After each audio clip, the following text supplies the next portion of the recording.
샬롬. 좋은 아침입니다. 어젯밤에 잘 잤는지 모르겠네요. 어제 너무 더워가지고 땀을 뻘뻘 흘리면서 잤습니다.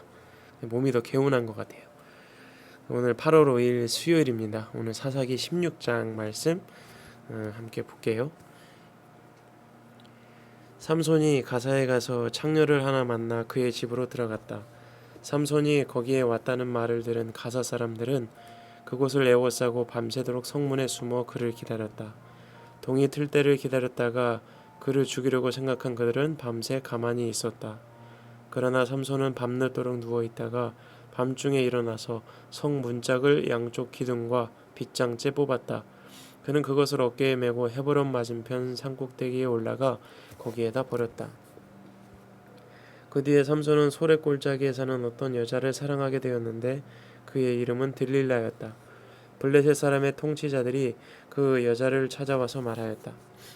당신은 그를 꾀어 그의 엄청난 힘이 어디에서 나오는지, 그리고 우리가 어떻게 하면 그를 잡아묶어서 꼼짝 못하게 할 수 있는지 알아내시오.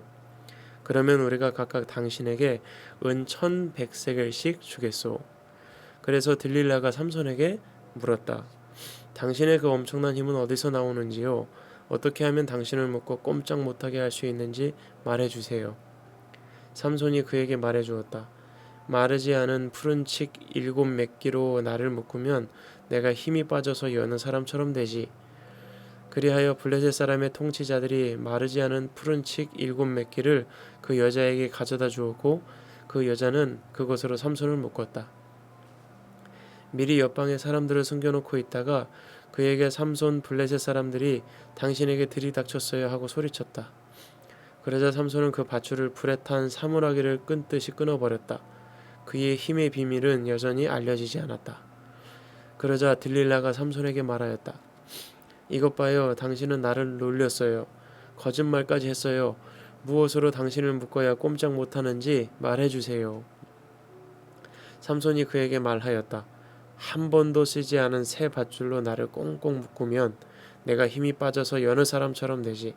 들릴라는 새 밧줄을 가져다가 그것으로 그를 묶었다. 미리 옆방에 사람들을 숨겨놓고 있다가 그에게 삼손, 블레셋 사람들이 당신에게 들이닥쳤어요 하고 소리쳤다. 그러나 삼손은 자기 팔을 묶은 새 밧줄을 시루라기 끈듯이 끊어버렸다. 그러자 들릴라가 삼손에게 말하였다. 당신은 여전히 나를 놀리고 있어요. 여태까지 당신은 나에게 거짓말만 했어요.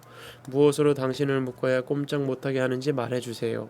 삼손이 그에게 말하였다.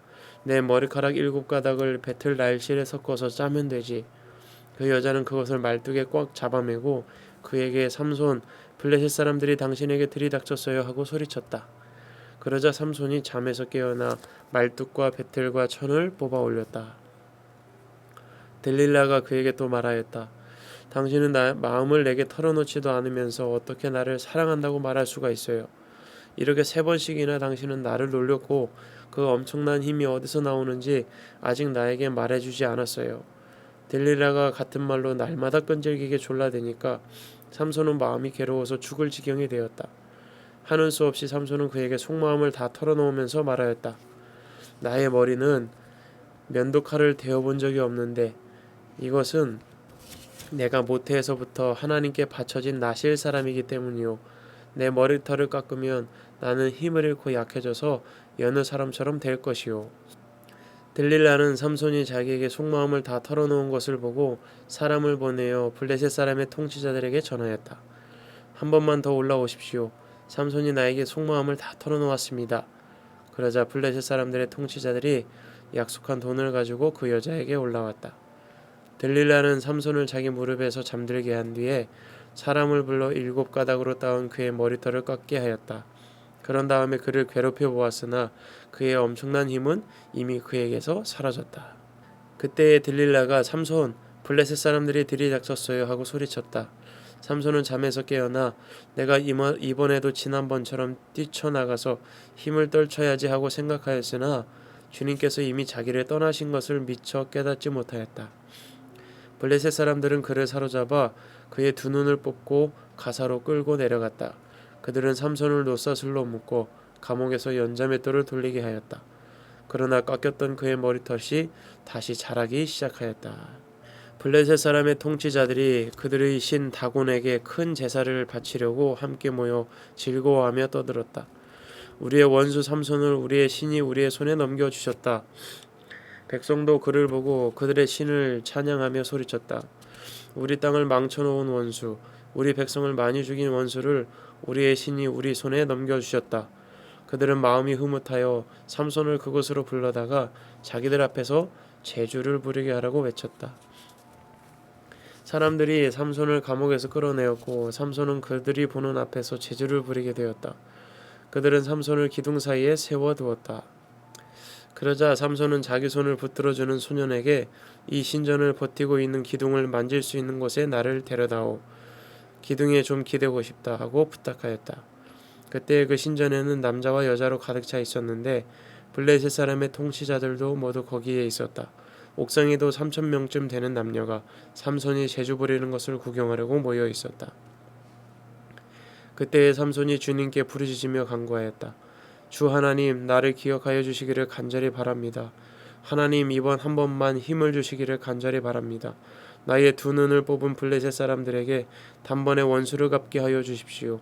그런 다음에 삼손은 그 신전을 버티고 있는 가운데의 두 기둥을 하나는 왼손으로 또 하나는 오른손으로 붙잡았다.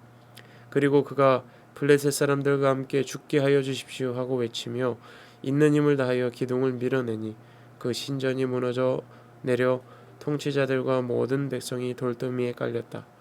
삼손이 죽으면서 죽인 사람이 그가 살아있을 때 죽인 사람보다도 더 많았다. 그의 형제들과 아버지의 집안 온 친족이 내려와서 그의 죽음을 가지고 돌아가서 소라와 에스다올 사이에 있는 그의 아버지 마노아의 무덤에 묻었다. 그는 20해 동안 이스라엘의 사사로 있었다. 아멘. 네, 오늘 말씀을 다 읽었는데요. 오늘 삼손의 마지막 모습이 나와 있습니다. 오늘 말씀을 잠깐 요약해 보자면 블레셋 사람들이 삼손을 이제 이길 수가 없으니까 그가 사랑하게 된 들릴라라는 여인에게 가서 1,100세겔, 어마어마한 돈입니다. 10년 동안 한 푼도 안 써야 모을 수 있는 돈이거든요. 근데 이거를 주겠다는 거예요. 그래서 삼손의 약점을 알아와 달라. 그래서 들릴라가 시도하죠. 한 번, 두 번 시도하는데 삼손이 다 거짓말합니다. 그러다가 이제 여인이 정말 나를 사랑하는 거 맞아요? 이 사랑에 약한 것 같아요. 사랑하는 거 정말 맞아요? 근데 어떻게 나에게 이럴 수 있어요? 거짓말을 합니까? 이러면서 이제 삼손을 부추기죠. 삼손이 결국엔 이야기를 해줘요. 17절에 나의 머리는 면도칼을 대어본 적이 없는데 이것은 내가 모태에서부터 하나님께 바쳐진 나실인 사람이기 때문이다. 내 머리털 깎으면 힘이 약해질 거야. 이렇게 얘기를 해줍니다. 미련한 것 같아요. 이미 예전에 삼손이 한 번, 두 번 이런 거를 내가 힘이 약해지는데 들릴라가 이렇게 약해지는 것을 막 시도를 하잖아요. 그러면 눈치를 채야 되는데 전혀 눈치를 못 챘는지 아니면 알면서도 그런 건지 그런 건 잘 모르겠네요. 근데 어쨌든 알려주고 결국에는 블레셋 사람들에게 잡혀갑니다. 그래서 두 눈을 뽑히고 감옥에 갇히게 되죠. 그럴 때 이제 마지막으로 삼손이 하나님을 찾고 하나님 앞에 마지막 기회를 주십시오, 힘을 주십시오 해가지고 간구하고 하나님께서 힘을 주셔서 기둥을 무너뜨려서 거기에 있는 3,000명의 사람이 다 깔려 죽게 되는 그런 내용이 오늘 본문에 나와 있어요. 제가 오늘 이 본문을 묵상을 하면서 느낀 건 딱 한 가지였어요. 그게 뭐냐면 그리스도인의 약점. 예. 그리스도인이 가지고 있는 가장 큰 약점 그리고 유일한 약점 그게 무엇인가 이걸 오늘 보게 됐는데 그게 뭐냐면 하나님을 떠나서는 살 수 없다. 예. 그리스도인은 하나님을 떠나서는 살 수 없다는 거 다시 한번 느낍니다. 왜냐하면 삼손이 그 힘의 근원이 하나님으로부터 주어졌잖아요. 오늘 머리털이 깎였다고 그가 약해진 게 아니라 하나님과의 약속이 깨어지니까 머리 깎지 말라 했는데 머리가 깎였잖아요. 그러니까 하나님과의 약속이 깨어지니까 하나님의 약속 안에 거하지 않으니까 아무것도 할 수 없는 존재가 되어버렸습니다. 그래서 그 하나님의 약속 안에 있는 것 이것이 얼마나 중요한가, 하나님 안에 살아가는 것이 얼마나 중요한가, 이걸 다시 한번 깨달았습니다. 그래서 오늘 다른 말씀에도 의인은 오직 믿음으로 말미암아 살리라 함과 같으니라 하잖아요. 우리가 하나님을 향한 믿음을 가지고 하나님을 의지하며 하나님만이 유일한 구원자이신 것, 예수 그리스도만이 유일한 구원자이신 것, 이것을 우리가 오늘도 기억하며 살아가야 하는데 우리가 다른 것 의지하고 있지 않은가, 이런 생각을 다시 한번 해보게 되십니다. 그래서 예수님이 우리 가운데 가르쳐 주신 비유 있죠. 포도나무의 비유. 우리는 가지인데 예수님은 나무이신데 가지가 나무에 붙어 있지 않으면 말라서 결국엔 죽게 되는 것처럼, 오늘 우리 가운데 가장 중요한 것, 그리스도인이 살아갈 때에 가장 소중한 것은 하나님 안에 살아가는 것, 예수 그리스도 안에서 살아가는 것, 이것이 가장 중요하구나. 하나님을 떠나서는 살 수 없구나 라는 것을 다시 한번 깨닫습니다. 그래서 오늘 하루 살아갈 때 사회적 거리두기, 제가 페이스북에 한번 올린 적이 있는 것 같은데요. 사회적 거리두기 되게 중요하죠. 거리를 둬야 되지만 하나님과의 거리두기는 필요하지 않습니다. 그래서 오늘 하루 살아가실 때에 하나님을 가까이 하고 무엇보다 하나님의 약속 안에, 하나님의 약속을 신뢰하며 살아가는 그런 하루가 되어야겠다, 이런 생각을 합니다. 그리고 한 가지 위안이 되는 것은, 보라 세상 끝날까지 내가 너희와 항상 함께 있으리라, 예수님께서 약속해 주셨잖아요. 오늘도 우리가 어디에 있든지 하나님은 우리가 있는 그 자리에서 함께 하시고 우리 가운데 힘 주신다. 그래서 오늘도 다른 것 의지하지 말고 오직 힘 주시는 하나님, 우리의 모든 것에 소유주 되시는, 우리의 창조주 되시는 하나님만을 의지하며 살아가기를 간절히 소망합니다. 오늘 그러한 삶 되기를 간절히 소망하고, 오늘 하루 더울 텐데 여러분도 오늘 더위 먹지 마시고 하나님 안에서 평안을 누리시기를 간절히 소망합니다. 여러분 오늘도 힘내세요. 화이팅!